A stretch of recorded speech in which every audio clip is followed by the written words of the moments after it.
اب گندگی اتنی بڑھ گئی ہے، صفائی نہ کرنے کی وجہ سے گندگی اتنی بڑھ گئی ہے کہ اب وہ گندگی لگتی نہیں. اب جو شادیاں ہو رہی ہیں ہماری، پیچھے 2-4 ہماری شادیاں کسی جاننے والوں کی ہوئی ہیں، اب وہ پتہ نہیں چل رہا کہ یہ کیا ہو رہا ہے. یعنی لیول وہاں پہنچ گیا ہے کہ اب یہ احساس ختم ہو گیا کہ یہ غلط ہو رہا ہے کچھ.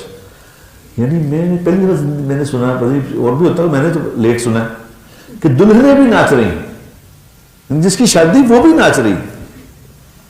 کمال ہو. دلہن کی ماں بھی ناچ رہی ہے، دلہن کا باپ بھی ناچ رہا ہے، دلہنیں بھی ناچ رہی ہیں، اور لوگ کیمرے والے 10-15 کیمرے والے لڑکیوں کے پوز بنا رہے ہیں کہ اور لڑکیاں آگے فوٹو پوز بنا رہی ہیں. کوئی پتہ نہیں، باپ کو بھی پتہ نہیں یہ کیا ہے. یعنی میری بچی جوان کیمرے والا اس پہ پوز بنا رہا ہے. کیا ہوا؟ یہ کیا ہو گیا؟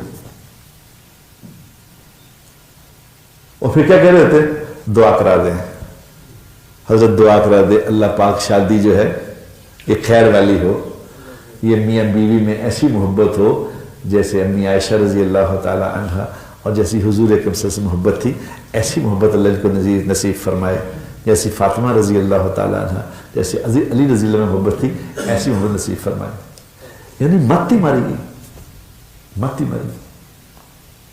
تو میں کسی کو کہہ رہا تھا، میں کہا یہ شادی اس طرح کیا کرو کہ اپنی شادی پہ النکاح من سنتی، سنت ہے نا نکاح، ایک نکاح میں نکاح پڑھا رہا تھا، میں نے کہا یہ نکاح سنت ہے نا، تو سنت پوری کر رہے ہو تو تم یہ سمجھو کہ میں جو نکاح کر رہا ہوں، کیا میں اس کو اس نکاح میں اس فنکشن میں حضور اکرم صلی اللہ علیہ وسلم کو انوائٹ کر سکتا ہوں؟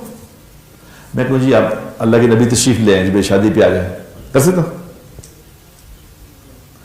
تو جس میں اللہ کے نبی کو انوائٹ نہیں کر سکتا، مجھے پتا غلط ہے، یہ نہیں پتا. جس میں حضور کو انوائٹ نہیں کر سکتا، اس میں حضور کی برکتیں کہاں سے آئیں گی؟ کیسے ہو سکتا ہے؟ لہذا ڈائیورس ریشو آپ کے سامنے ہے. ہر تیسری شادی کا انجام طلاق ہے. وہ کہتے ہیں بس حضرت آپ بد دعا کرتے ہیں، چھوڑے.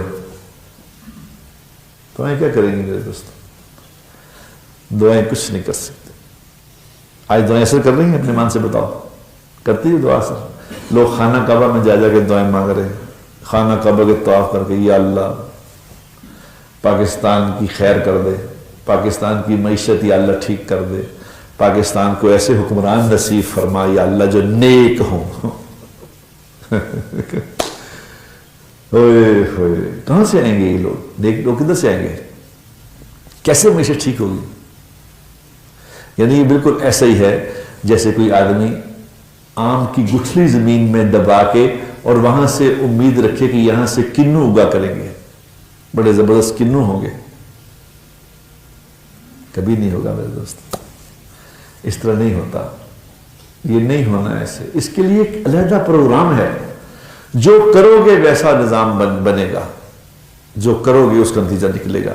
نبی کی زندگی سیکھو گے تو نبی کی زندگی میں آئے گی. نبی کی محبت دل میں پیدا ہوگی اگر نبی کی زندگی پہ چلو گے. اگر نبی زندگی پہ چلیں گے محبت